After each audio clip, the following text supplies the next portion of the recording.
And our first speaker will be Jeremy Flack, who is founder and CEO of Flexsteel. He previously served as co-owner, president, and treasurer of Lawson Steel, where he managed sales, purchasing, and operations. In 2010, Jeremy divested his interests in Lawson to establish Flexsteel. Prior to joining Lawson in 1998, he was the chief financial officer and treasurer of Encore Manufacturing Corp. In Cleveland. From 92 to 95, he worked as a commercial banking officer in the real estate banking division of PNC Bank in Pittsburgh. Mr. Flack is a cum laude graduate of Miami University with a bachelor's degree in finance and holds an MBA from Cleveland State. He completed National Outdoor Leadership School courses and the Counselor of Smaller Enterprises Strategic Planning course. Please join me in welcoming Jeremy Flack.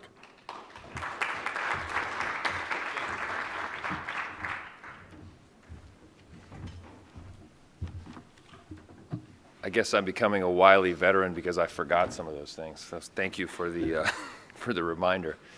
I'd like to say thank you to the SBB for having me today.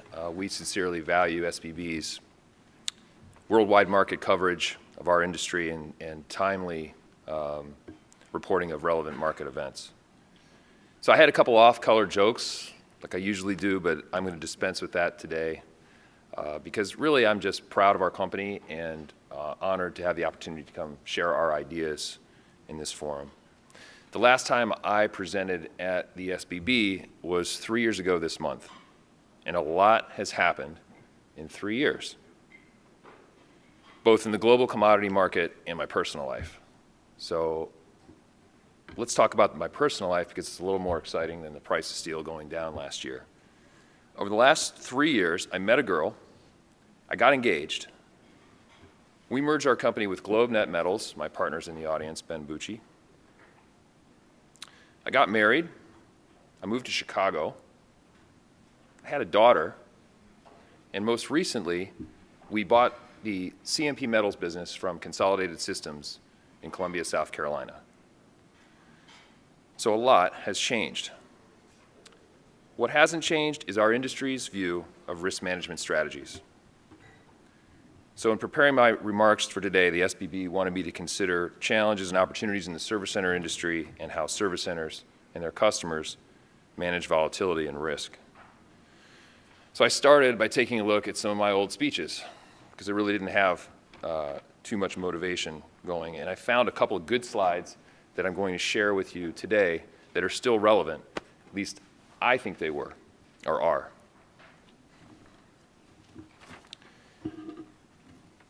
So at Flexsteel, we find the challenge and opportunity in our market is how we choose to manage or be managed by risk. I believe we are way past due in our industry in institutionalizing risk management strategies inside of our businesses. But before we dive into the meat of it, I'd like to just give the quick Flexsteel presentation. A lot of this was covered.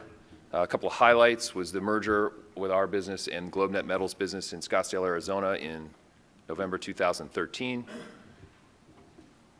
GlobeNet had a very similar business to ours, which is essentially an asset-light metals distribution business using toll processing partners throughout North America to process our flat-rolled metal. Our contention is that the processing business and the merchant buying and selling of metal are two different businesses, and we choose to be in the merchant side of the business.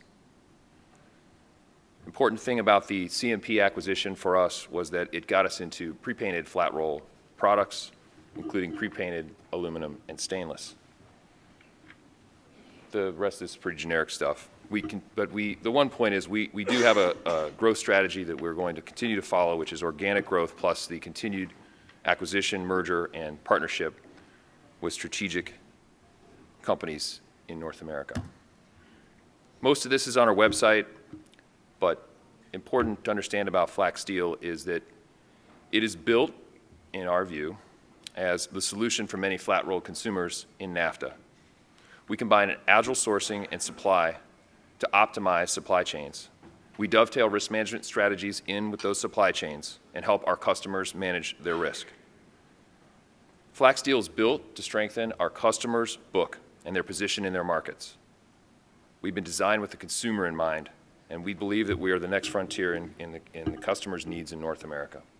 All right, challenges. There's many of them. I came up with a few Saturday morning when I was putting this thing together.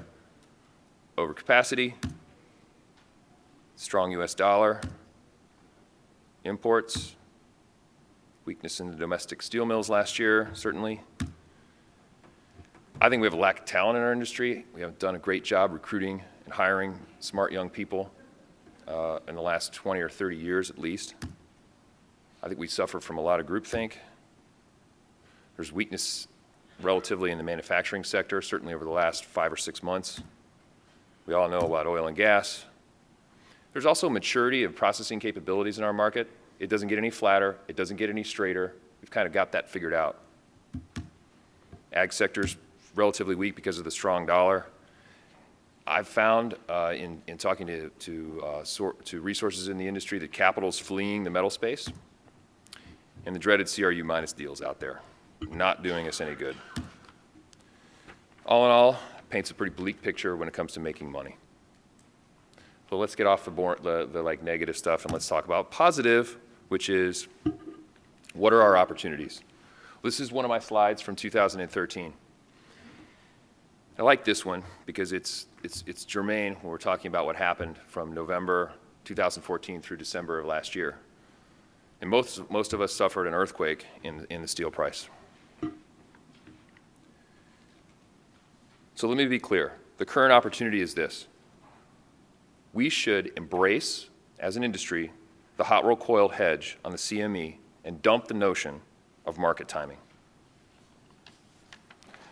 What we should do is we should lay our market risk off into the exchange, and let's take the volatility out of our businesses and to our benefit and to the industry's benefit. So what I'm saying is there's a lot of risk on our books owning metal. And the more consistent we can be in operating our businesses, the more interest, respect, and ultimately capital we will attract to our industry. This will benefit us all. Outside investors, they view us as market timers and risk takers in spite of the fact that we act like we're conservative. Investors don't like volatility, they value consistency, and they don't appreciate excuses for poor performance. Our industry, talk about opportunities, our industry largely watched a magnificent opportunity go by during the year last year. The downdraft in pricing while being unhedged caused most of the industry a significant loss. If we would have been hedged, we'd be having much different discussions right now with banks, investors, capital sources, our customers, our stakeholders. At Flexsteel, we've been of the belief for quite some time that the true opportunity in our industry is engagement in the hot roll coil hedge. We believe we should take the market risk out of our business. Not being hedged is just amounts to opportunity cost lost. You can't predict the market. Market timing is a silly affair. If you take the price risk out of your business, then you can concentrate on your service. So how do service centers and their customers manage price risk? Well, we would argue, based on the illiquidity in the hot roll coil market, hot roll coil futures market, that most of them simply don't. This slide is from a presentation I gave at this same conference in March 2013. And I gotta say, I look a little bit like a prophet on the third bullet point. Can I get some props for that? You know, I came to this industry from banking and finance, not from steel. And in my early years, which was the late 90s, which is like a long time ago, you pointed out, I was really surprised that we didn't have something developed in our industry to protect distributors from the market risk that was on their books, not to mention the massive amount of counterparty risk that distributors take. I venture to say that I share with some of you in this room some horrors from 2008, 2009, when customers, after the market fell, when customers simply couldn't take the product that we have on the books for them. This is called counterparty risk. In 2008 and 9, I was running another company. And I can say that if I would have had the opportunity to hedge on the commodities exchange, that we would have had an equal gain with the loss that we took on our inventory in the fourth quarter. The point here is that counterparty risk doesn't exist in regulated commodities exchanges. In 2008, every hedge on the CME cleared, everybody got made whole.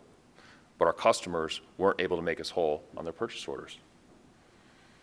So to deal with this typical industry volatility, when I started Flexsteel, we shed the old school ways of trying to hedge ourselves by covering on POs or whatever was going on, and we tried to embrace hedging the same way that the copper market, the oil market, the aluminum market, the nickel market, and now iron ore have done. So this brings us back to the slide here. And what this was really an honest look at what we thought some risks might be in the market. And what we did with this thought process is we employed a hedging strategy in our business to defend ourselves against a move down to 400 if it should come. Not that we were predicting it necessarily or that we wished for it, but we wanted to protect ourselves against it. And these strategies, they paid off handsomely for Flexsteel. More about that in a minute. Here's what hedging is, because it gets misconstrued in our business. It's balancing a long and a short position. What it's not is market timing, averaging down the cost of your inventory, or speculating. So practically then, how do we take advantage of risk management in the distribution space? Right now it's difficult. It's not impossible, but it's difficult. Our hedge has not gathered the momentum that I really wished that it would over the last several years. And the same few parties continue to sit around in this market and trade with one another. While the hedge is useful and we employ it every day at Flexsteel, it lacks volume and it lacks true market maker liquidity. And this is why I think that is. We do a little audience participation. My 14-year-old told me not to do it. He actually said that Martin Luther King did not do audience participation. He just made his point. I had to back off on some of it. But I said, buddy, it's an industry conference. It's okay. So if you buy, sell, inventory, produce, or consume flat roll, let's see it. Give me a show of hands. All right, so we got a few players. Now, I'm not going to call anybody out, but if you raise your hand and you don't trade this hedge and you call it illiquid, you're part of the problem. The opportunity is for all of us who are in this market, buying it, selling it, warehousing it, is to trade this product, thereby attracting more capital to it, thereby gaining liquidity and more interest in the hedge. Then it will become more useful. When we actively shun this, i.e. we don't trade it, what we're really doing is contributing to a riskier environment in our business. And through our attempts of being conservative, by not participating in this and viewing it incorrectly, what that does is it creates an inbred culture in our business, and it carries tremendous risks and costs, a lot of which were borne out last year. In my discourse with banks and investors that would be potentially interested in our space, it has become clear to me they don't respect us because they view us as a proxy for the steel price. Hedging and risk management aren't new concepts. This stuff has been around since the 1400s. As people, we've been hedging everything from tea to interest rates. Yet we continue to ignore our own opportunity in our market at our own peril. If we would have been hedged last year, we'd have insulated ourselves as an industry from a financial loss and all the negative connotations that go along with it. These are just a few examples of some other markets. Some of this stuff might be very familiar to you, but the point here is the infinitesimally small traded volume of the hot roll coil hedge in North America versus the physical hot roll coil trade. That's produced tons, not consumed. And then a view of some other markets where the futures market is actually manifestly larger than the physical market. I mean, look at copper. One way to view this is look at all these hedge funds and risk takers that are involved in this market. The other way to view this is look at the health, the liquidity, and the depth of money that is invested in copper. That is the correct way to view it, and that is how we should view it.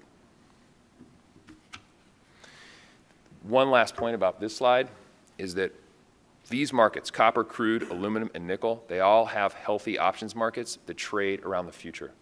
And the relationship between the two allows the most flexibility as a risk manager to develop strategies inside your business. Flexsteel is proof that hedging works. Last year, I'm going to use Donald Trump's word, disaster. Last year was a disaster. But Flexsteel grew our tons by 28% year over year. We grew our gross profit by 34% year over year. Risk management put us in a position to do 2 key mergers in the last 3 years and helped a young company protect its capital in a volatile market. It helped us take the price risk off of our books. It freed us, most importantly, to focus on our service to our customers and to grow our business. We didn't just weather the storm, we crushed it. So to close up, today's really a call to arms to everyone who trades this product. Now, I hear the funniest things. Actually, read in some of the publications in the industry that the steel price is now a person and it needs to do something. We personify the price. It needs to go up. Listen, complaining, preaching, cheerleading, having some religion about the price, it doesn't deal with risk.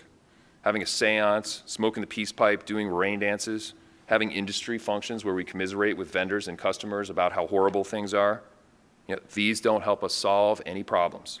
But being committed as an industry to trade our hedge and be engaged with it, that's part of the solution. Futures work. They've been working since the 1400s.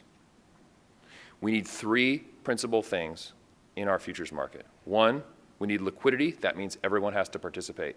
2, we need a liquid options market around the future because the 2 work together.